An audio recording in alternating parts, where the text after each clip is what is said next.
สติสร้างชีวิตของเราสติผู้สร้างอนาคตของเรา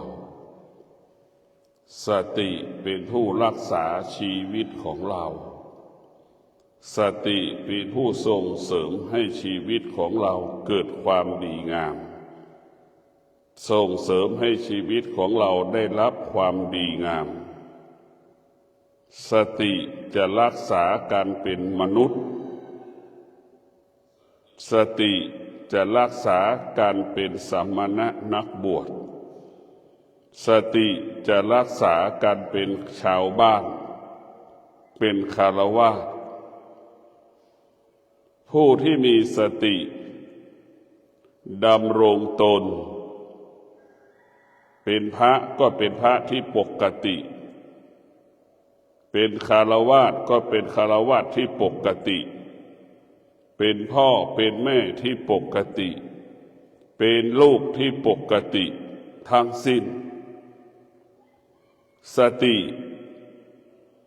เป็นผู้ที่ให้กำเนิดชีวิตของเราผู้ที่มีสติเปรียบเสมือนมนุษย์ทั่วไปคนทั่วไปที่มีอวัยวะครบ32ประการผู้ที่ขาดสติเปรียบเสมือนคนพิการคนที่ไม่มีอวัยวะไม่ครบ32ประการ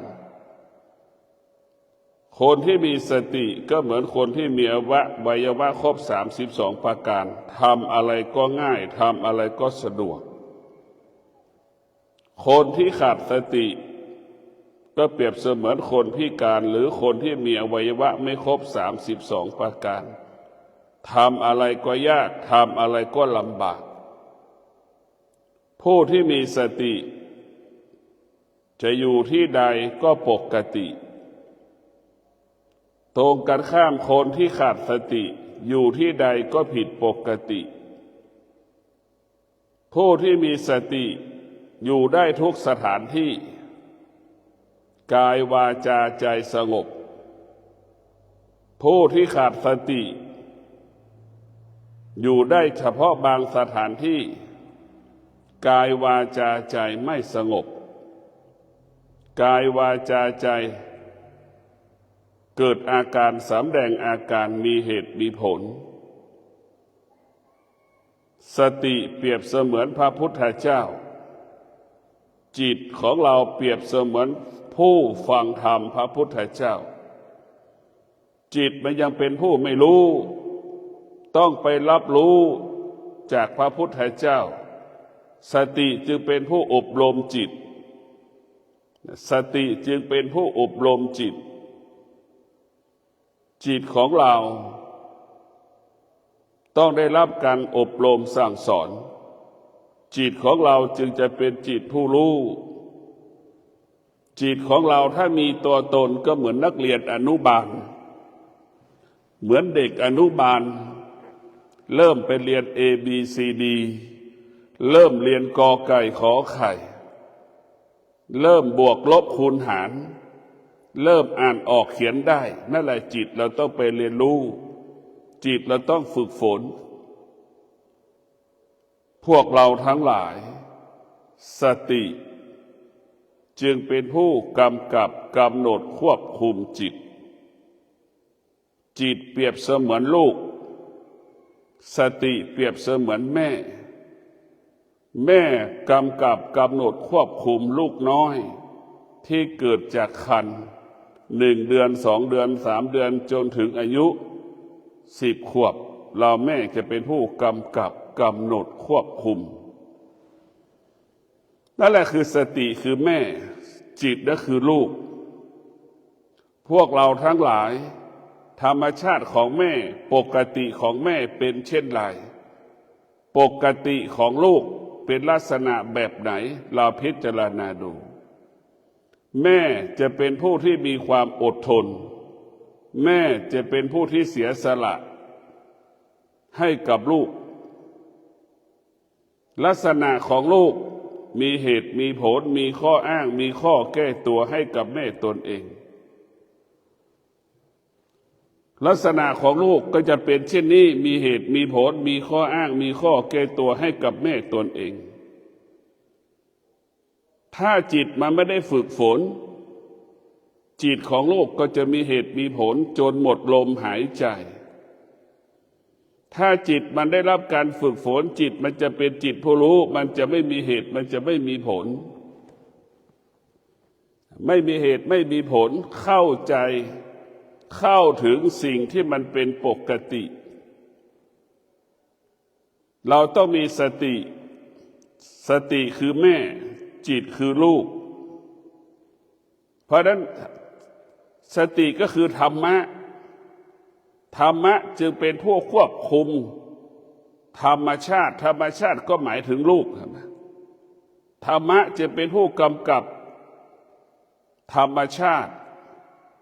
มนุษย์ทุกคนอยากบรรลุธรรมอยากเห็นธรรม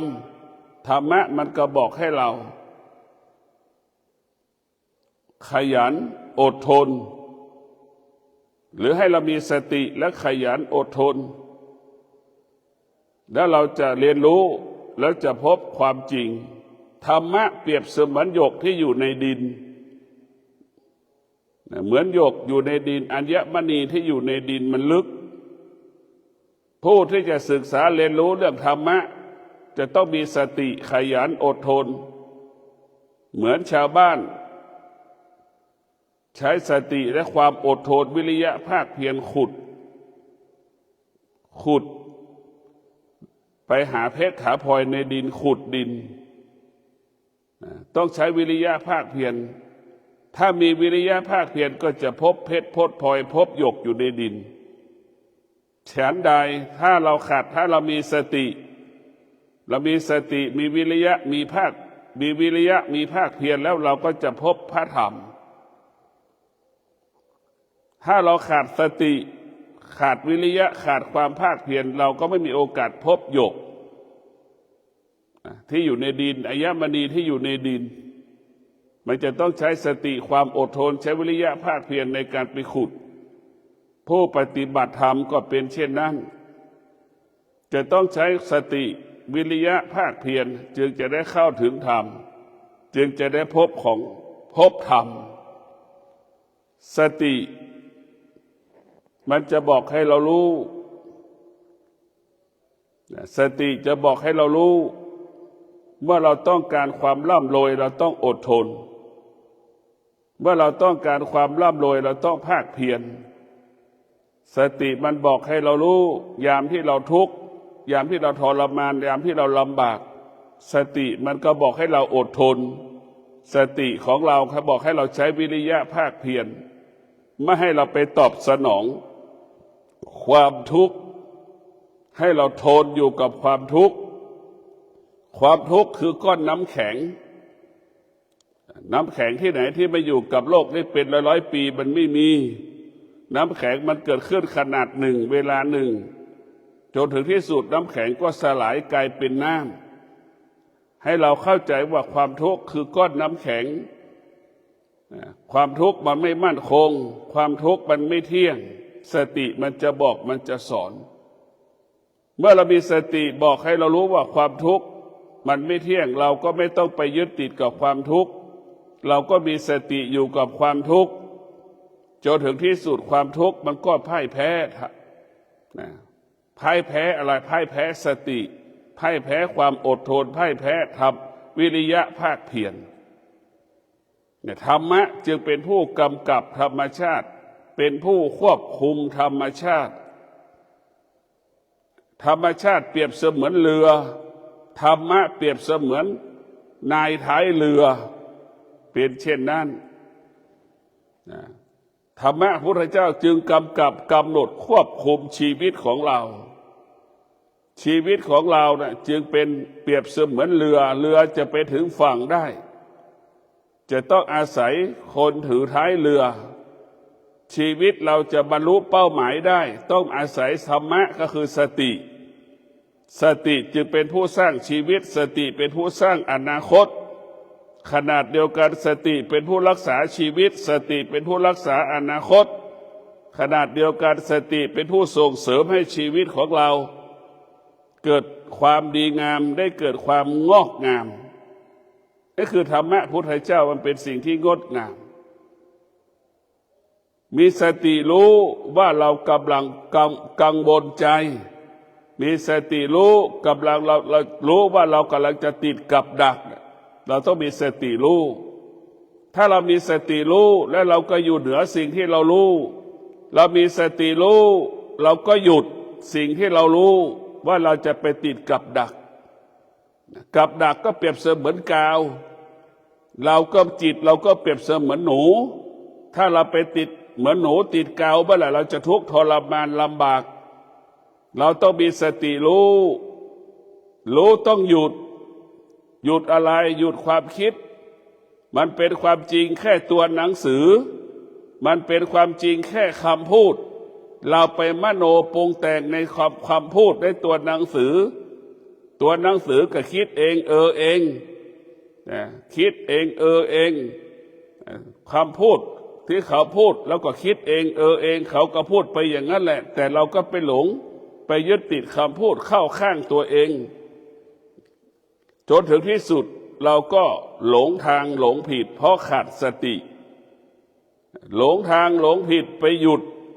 เอาชีวิตไปหยุดข้างทางเอาไว้ข้างทางไปไม่ถึงจุดหมายปลายทางนี่แหละทำให้เราหลงไปยึดติดสิ่งเหล่านี้เราต้องมีสติตั้งมั่นเราจะบรรลุเราจะไปกรุงเทพเราต้องไปถึงกรุงเทพให้ได้แต่ถ้าเราขาดสติเราไม่สามารถไปถึงกรุงเทพได้เราจะแวะข้างทางไปจอดข้างทางไปพักข้างทางนอนอยู่ข้างทางท้ายสุดก็อยู่ข้างทางปลูกบ้านสร้างบ้านมีครอบครัวอยู่ข้างทางไปไม่ถึงกรุงเทพนี่แหละคือขาดสติมันก็หลงเมื่อเราขาดสติเราก็ไปยึดติดสิ่งที่เราขาดสติทั้งสิ้นเพราะฉะนั้นผู้ที่มีสติแรงกล้าก็จะตั้งมั่นอดทนขยันเดินทางไปถึงกรุงเทพให้ได้จนถึงที่สุดก็บรรลุเป้าหมายพวกเราทั้งหลายสติมันมีความสำคัญมากที่สุดมีความสำคัญเรียกว่าสติคือธรรมะเป็นผู้กำกับกำหนดควบคุมธรรมชาติของมนุษย์ก็คือความโลภความโกรธความหลงความอยากนั้นเป็นธรรมชาติมันเป็นปกติของมันแต่ธรรมะขอให้เรามีสติรู้ให้อยู่เหนือธรรมชาติความรักก็เป็นของธรรมชาติความหลงก็เป็นของธรรมชาติแต่เรามีสติอยู่เหนือธรรมชาติมีสติรู้ว่าธรรมชาติมันบ่อนทำลายชีวิตของเราเช่นความรักของเรานี่หนุ่มสาวรักกันเนี่ยมันเป็นบ่อนทำลายมันไม่ใช่ตัวสร้างสรรค์ความเกลียดก็เป็นตัวทำลายเราจะต้องทำลายมันหมดเลยเราต้องมีสติรู้ที่จะแก้ไขสิ่งที่ทำให้เราทุกข์ใจเรามีสติรู้ที่จะแก้ไขชีวิตให้เราดีขึ้นยิ่งขึ้นไปสตินี่แหละจะบอกให้เราชนะตัวเองได้ก็เพราะสตินี่แหละถ้าเราขาดสติเราก็พ่ายแพ้ตัวเองก็เพราะสติขาดสตินี่แหละเราจะประสบความสำเร็จได้ก็เพราะสตินี่แหละเมื่อเรามีสติเราจะสำเร็จทุกอย่างไม่วันนี้ก็วันหน้า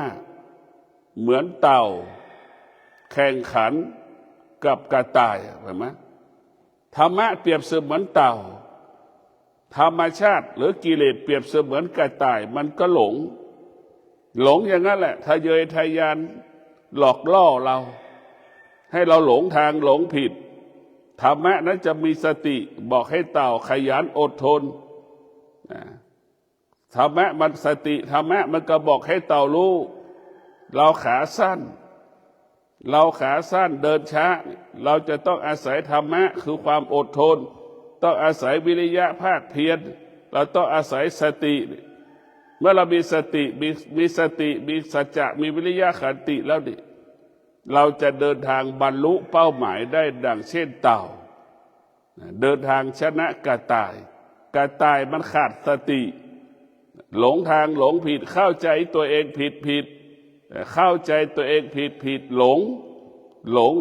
ตัวเองเห็นไหมคนที่หลงทางก็คือหลงตัวเองเข้าใจคนอื่นผิด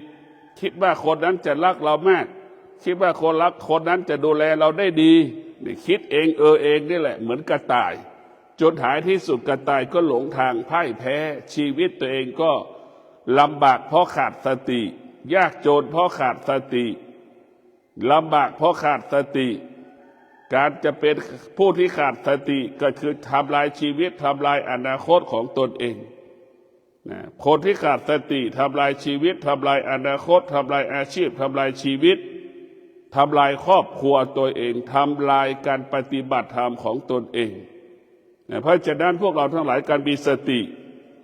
นะสตินั้นมันจะให้เรารู้สติคือรู้ว่าไฟมันร้อนอย่างนี้เราจะไม่จับไฟเราจะไม่อยู่ใกล้ไฟมันจะทำให้เรารู้แบบนี้นะสติคือให้เรารู้ว่ากิเลสมันร้อนกิเลสมันเป็นไฟกิเลสเปรียบเสมือนไฟมันก็ให้เรารู้กิเลสเปรียบเสมือนของเน่าของเหม็นนี่มันจะให้เรารู้แบบนี้ให้เรารู้แบบนี้เราก็เมื่อเรารู้แล้วเราเห็นได้ว่า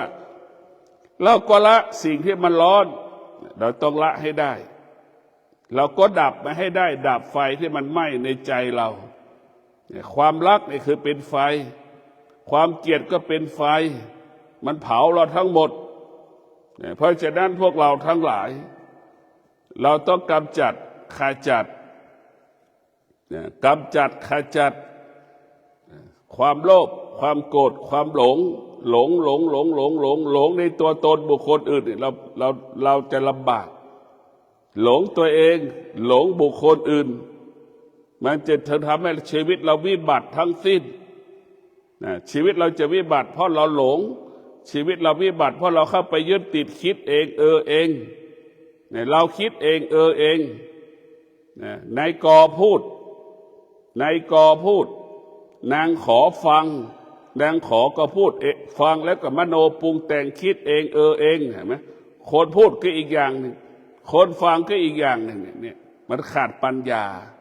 เมื่อเราขาดสติปัญญาทั้งผู้ฟังและผู้พูดนี่มันจะไม่ตรงกันเพราะฉะนั้นผู้พูดถึงแม้จะพูดความจริงแต่ผู้ฟังขาดสติปัญญาไม่สามารถรู้ความจริงได้จนถึงที่สุดเราก็หลงทางหลงผิดไปยึดติดกับสิ่งที่เป็นอธรรมสิ่งที่เป็นอกุศลไปยึดติดสิ่งที่ไม่เป็นธรรมจึงพาชีวิตเรานั้นลำบากประสบปัญหาท่านทั้งหลายแม่ที่มีธรรมะก็จะส่งเสริมลูกๆให้ปฏิบัติธรรมแม่ที่ขาดธรรมะแม่ก็ไม่ส่งเสริมลูกปฏิบัติธรรมแม่ที่มีธรรมะแม่จะเป็นแม่ตัวแบบแม่ต้นแบบเป็นแม่แบบอย่างของลูกข้ามมาทุกเช้าแม่จะข้ามมาทุกเย็นจะต้องสวดมนต์ไหว้พระทุกเช้าต้องสวดมนต์ไหว้พระพ่อแม่ที่มีธรรมะจะสำรวมกายวาจาใจจะสำรวมกายวาจาใจจะคิดจะพูดก็มีสตินี่แหละแม่ที่มีธรรมะจะเกิดคำว่าสำรวมกายวาจาใจแม่ที่มีธรรมะก็แม่จะดำรงตนด้วยศีลแต่ถ้าแม่ไม่มีธรรมะแม่จะล่วงละเมิดศีลแม่ที่ไม่มีธรรมะแม่นั้นก็จะพฤติผิดจากละธรรมะยึดธรรมชาติผู้ที่ไม่ได้ศึกษาธรรมะก็เอาธรรมชาติมาเป็นหลักธรรมชาติก็คือกิเลสมันหลอกเราตลอดเวลาเราก็หลงมันตลอดเวลาหลอกตลอดเวลาหลงเราตลอดเวลามันหลอกอะไรหลอกตาของเราเห็นรูป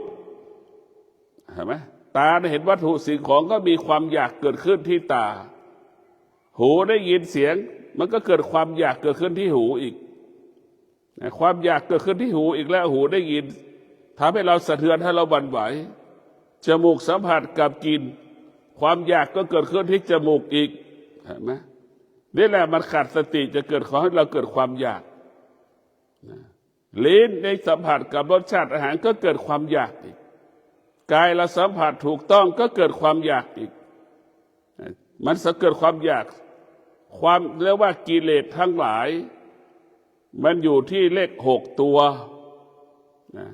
เลข6 ตัวเนี่ยเป็นให้เลขหายนะหายนะอะไรตาเนี่ยเป็นที่ถ้าเราไม่ได้ฝึกฝนตาได้นำมาซึ่งความหายนะให้กับชีวิตเราวิบัติเพราะตาชีวิตเรารับวิบัติและหายนะเพราะหูแต่ไม่คอเซ็นเตอร์เนี่ยพูดทุกวันได้ยินทุกวันว่าเขาหลอกเห็นไหมนี่แหละคอเซ็นเตอร์ทำตัวเป็นผู้ดีทำตัวเป็นผู้ดีทำตัวเป็นคู่รัก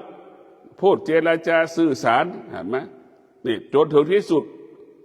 มันจึงทำให้ชีวิตเราวิบัติเพราะตาหูจมูกลิ้นกายใจสิ่งเหล่านี้มันเป็นกิเลสมันก็หลอกกิเลสความโลภก็เป็นกิเลสทั้งสิ้นความหลงก็เป็นกิเลสแล้วก็เป็นหลงนี่แหละจึงทำให้เราสูญเสียเงินทุกวัน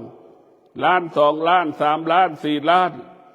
รู้จักการคุยกันรู้จักการคุยกันรู้จักกัน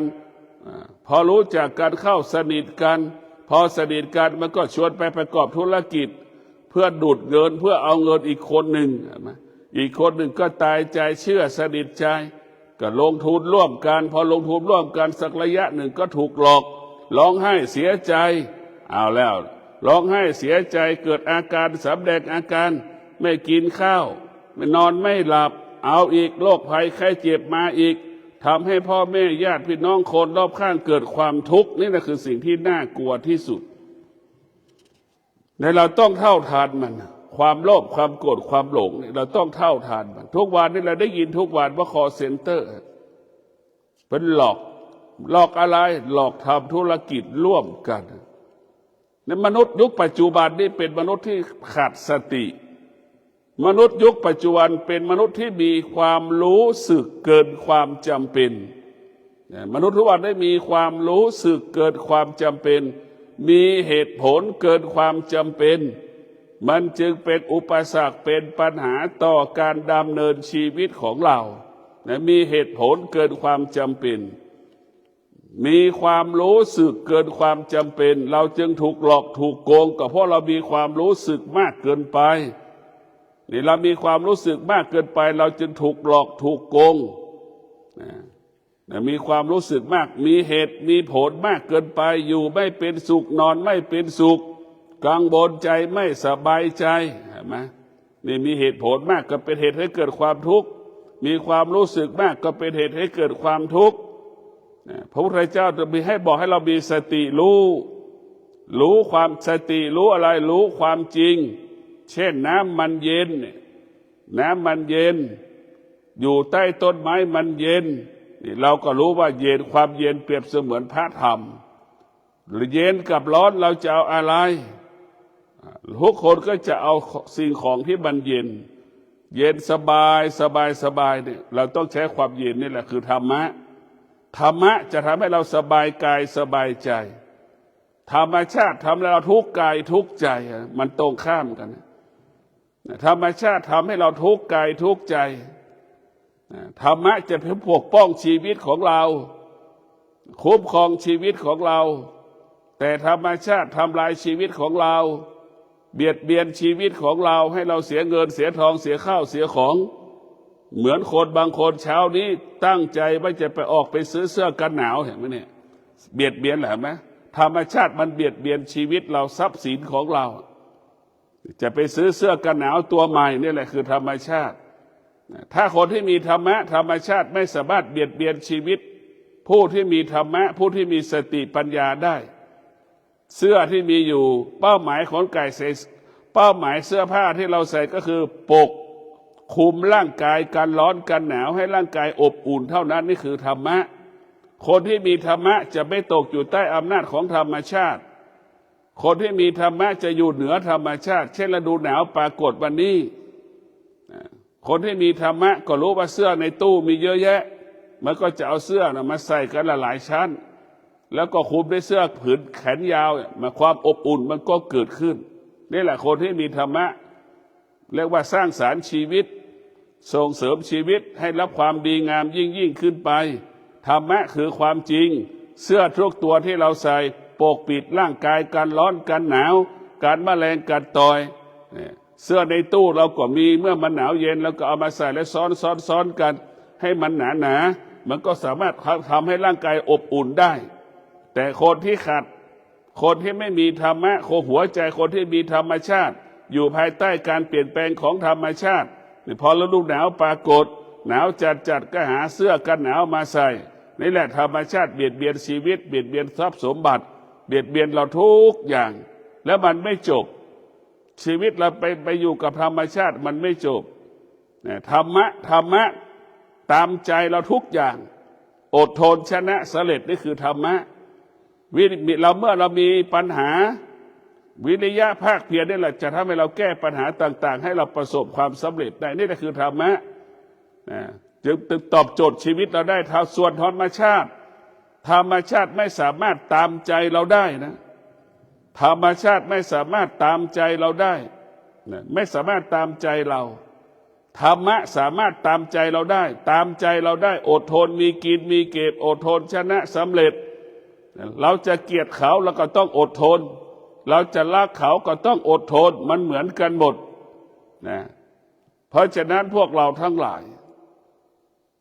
ธรรมชาติของตา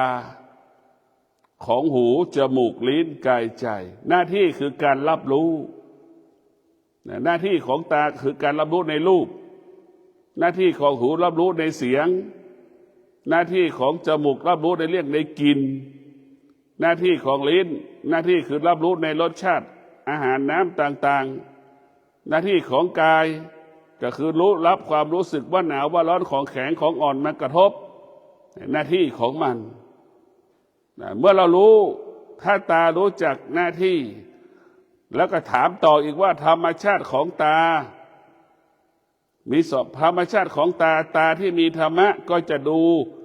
สิ่งที่มันเป็นธรรมะทั้งสิ้นตาถ้าไม่มีธรรมะมันก็จะเป็นดูสิ่งที่เป็นกิเลสทั้งสิ้นมันจะมีสองอย่างหงายกับคว่ำเราจะเลือกเอาเมื่อรู้ว่าหงายมันสร้างสรรค์เราก็เลือกเอาหงายเรารู้ว่าคว่ำมันทำลายชีวิตแล้วเราชอบใจสิ่งที่ทำลายชีวิตเราก็ไปอยู่ฝั่งนั้นรู้เอาให้เรารู้แบบนี้แล้วก็เลือกเอาอย่างใดอย่างหนึ่งมนุษย์ทุกคนคงจะเลือกเอาสิ่งที่สร้างสรรค์ชีวิตในธรรมชาติของมนุษย์รูปรสกลิ่นเสียงเนี่ยรูปรสกลิ่นเสียงถ้าเราไม่ได้รับการฝึกฝนเราจะตกอยู่ใต้อำนาจรูปรสกลิ่นเสียงทั้งสิ้นทุกวันนี้ชีวิตเราประสบปัญหาอยู่ติดในรูปรสกลิ่นเสียงนี่แหละติดหลงเมื่อเราติดเราหลงชีวิตเราก็เหมือนหนูติดกาวเหมือนหนูติดกาวชีวิตเราก็กลายเป็นหนูรูปรสกลิ่นเสียงกลายเป็นกาวคนทั้งโลกก็เป็นเช่นนี้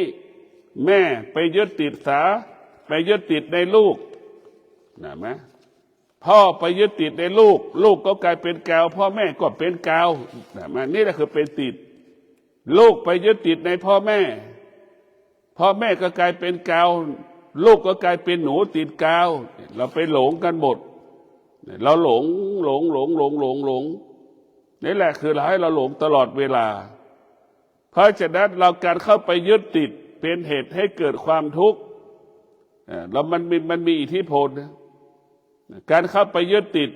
ก็เปรียบเสมือนเชือกที่เราไปผูกคอเท้าช้างนั่นแหละเห็นไหมเชือกไปผูกเท้าช้างเชือกเหล็กเห็นไหมนั่นแหละคือเราเข้าไปยึดติดบรรทุกบรรทรมานลำบากเชือกก็เปรียบสำหรับเข้าไปยึดติดการยึดติดก็เปรียบเสมือนเชือกที่เราไปผูกคอควายเราก็เปรียบเสมือนควายเราไปยึดติดเราก็ทุกข์ทรมานดังควายที่มันผูกไว้ในคอกเราลำบากแบบนั้นแหละชีวิตเรานี่มันลำบากมันทุกข์เพราะเราเข้าไปยึดติดถ้าเราเข้าไปยึดติดเมื่อไหร่ชีวิตเราไม่อิสระถ้าเราเข้าไปยึดติดเมื่อไหร่ชีวิตเราจะลำบากทุกข์ทรมานเหมือนหนูติดกาวเหมือนช้างที่มันถูกล่ามโซ่เหมือนงัวเหมือนควายที่ถูกผูกมัดด้วยเชือกมันชีวิตไม่อิสระมันไม่อิสระแล้วถ้าเราไม่ยึดติดชีวิตเราเป็นอิสระเหมือนนกบินกลางอากาศมันสบายถ้าเราเข้าไปยึดติดเมื่อไหร่เหมือนนกที่ถูกขังอยู่ในกรงเหมือนไก่ถูกขังอยู่ในกรงเหมือนงัวเหมือนควายถูกขังอยู่ในคอกเหมือนช้างถูกล่ามโซ่นั่นแหละเรามันไม่อิสระเป็นเช่นนั้นธรรมะเท่านั้นทำให้เราเป็นอิสระก็คือสติจะทำให้จิตเราเป็นอิสระสติฝึกฝนจิตให้จิตเป็นอิสระ ดังนกบินกลางอากาศมนุษย์ทุกคนต้องการความเป็นอิสระมนุษย์ทุกคนไม่อยากให้ใครมากำกับกำหนดชีวิตตนเองนะไม่ธรรมะที่เราฝึกฝนแล้วเราจะไม่ตกอยู่ใต้อำนาจบุคคลอื่นๆถ้าจิตเราอ่อนแอหวั่นไหวเราตกอยู่ใต้อำนาจอีกคนหนึ่งเช่นหนุ่มสาวเป็นคู่รักเราก็จะตกอยู่ใต้อำนาจคู่รักตนเองนี่แหละตกอยู่ใต้อำนาจถ้าเราฝึกฝนเราจะไม่ตกอยู่ใต้อำนาจเพราะเรารู้ว่าสิ่งที่เรารู้มันไม่เที่ยงเรารู้ว่าสิ่งที่เราครอบครองมันก็ไม่เที่ยงมันก็รู้ว่าสิ่งที่เรารู้มันก็ไม่เที่ยงมันรู้ว่าสิ่งที่เรารู้มันไม่เที่ยงนะมันจะถอยหลังออกมามันจะไม่เดินเข้าไปหาสิ่งที่ไม่เที่ยงมันจะถอยห่างออกจากสิ่งที่ไม่เที่ยงสิ่งที่ไม่เที่ยงมันก็ไม่สามารถทำให้เรานั้นทุกข์ทรมานได้เพราะฉะนั้นพวกเราต้องมีสติในการจัดการบริหารจิตของเราจิตของเรามันเปรียบเสมือนต้นไม้จิตของเราเปรียบเสมือนต้นไม้แห้งๆถ้าเราเอาต้นไม้แห้งมาแกะสลัก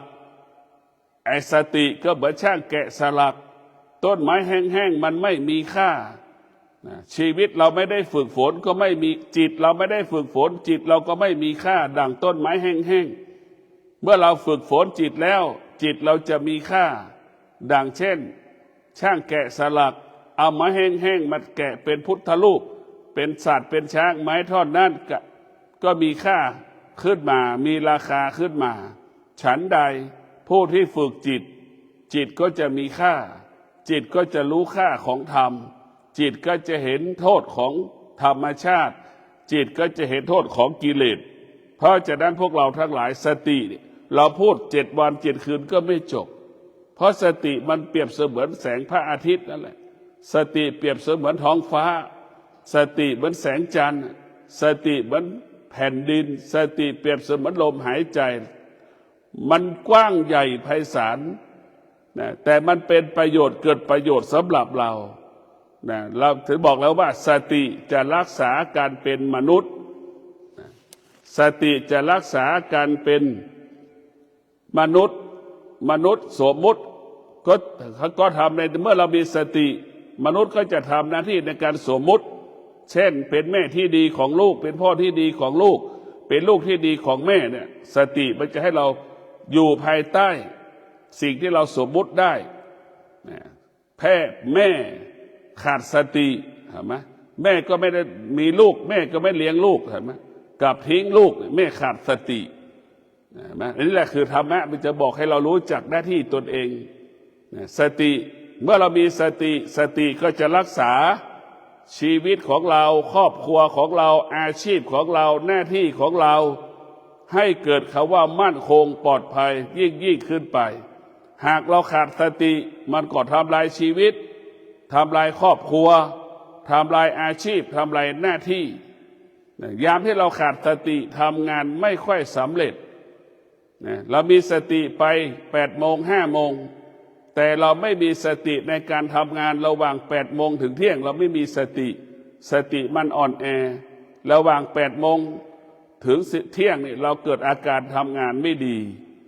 งานมันก็จะเกิดปัญหาเมื่องานเกิดปัญหาเราถูกตำหนิเมื่อถูกตำหนิบ่อยๆมันก็เกิดอาการออกจากงานยิ่งประสบปัญหา